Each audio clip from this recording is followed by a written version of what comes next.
రాహుల్ గాంధీ పుట్టినరోజు పురస్కరించుకుని రంగారెడ్డి జిల్లా మొయినాబాద్లో ఏర్పాటు చేసిన రక్తదాన శిబిరాన్ని స్పీకర్ గడ్డం ప్రసాద్ కుమార్ ప్రారంభించారు. కేక్ కట్ చేసి రాహుల్ గాంధీ పుట్టినరోజు వేడుకలను జరిపారు. రక్తదానం చేసిన కార్యకర్తలకు సర్టిఫికెట్లను అందించారు. బీఆర్ఎస్ తెలంగాణను అప్పుల్లోకి నెట్టిందని విమర్శించారు. అయినా ఎన్నికల్లో ఇచ్చిన హామీలను రేవంత్ రెడ్డి ప్రభుత్వం ఒక్కొక్కటిగా అమలు చేస్తుందని స్పీకర్ ప్రసాద్ కుమార్ అన్నారు. గ్రామంలోని అర్హులైన ప్రతి ఒక్కరికి ఇందిరమ్మ ఇల్లు అందిస్తామని పేర్కొన్నారు. రాహుల్ గాంధీ ఆలోచన విధానం ప్రకారమే తెలంగాణలో ప్రజాపాలన కొనసాగుతుందని చెప్పారు.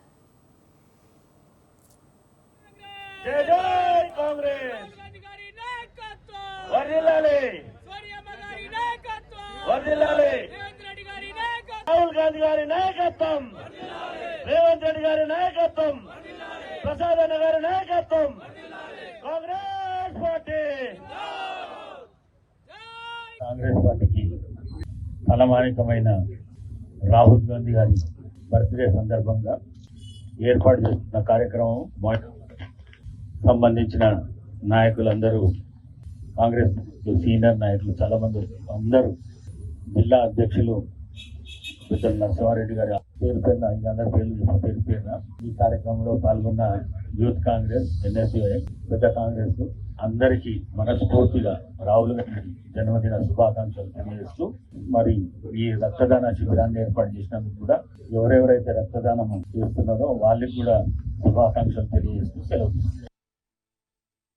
బీసీలకు రిజర్వేషన్ బిల్లు, అదేవిధంగా చాలా సంవత్సరాలుగా ఈ దేశంలో ఎస్సీ వర్గీకరణ జరగాలి అని చెప్పి పోరాటం జరుగుతూ ఉన్నది. ఆ పోరాటాన్ని కూడా కాంగ్రెస్ పార్టీ పరిష్కరించినటువంటి, వర్గీకరణ చేసినటువంటి విషయం మీ అందరికీ తెలుసు.